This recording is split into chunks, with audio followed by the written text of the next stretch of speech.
और अगली बड़ी खबर कैलिफोर्निया से, जहां पर इस्लामिक सेंटर सैन डिएगो में गोलीबारी की खबर है। 3 लोगों की मौत हो गई है और मरने वालों में 2 मुश्तबा शख्स भी बताए जा रहे हैं।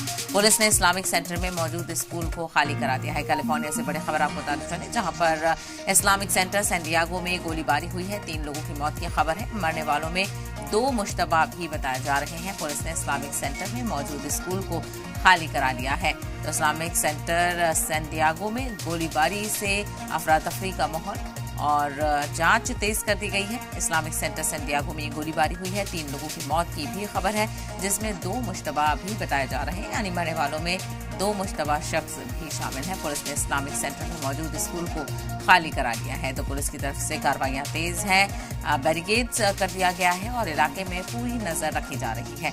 इस्लामिक सेंटर सैन डिएगो में गोलीबारी की खबर, जिससे अफरा तफरी का माहौल। पुलिस बड़े पैमाने पर जांच कर रही है और इस पूरे हादसे में 3 लोगों की मौत हुई है, जिसमें 2 लोग मुश्तबा बताए जा रहे हैं।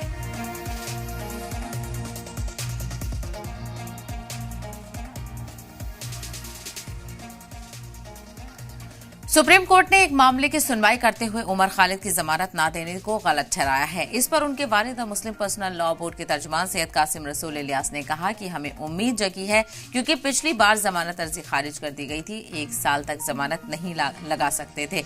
रिव्यू पिटीशन डाली थी, उसको भी खारिज कर दिया गया, लेकिन इस फैसले और इस कमेंट से एक उम्मीद जरूर जगी है।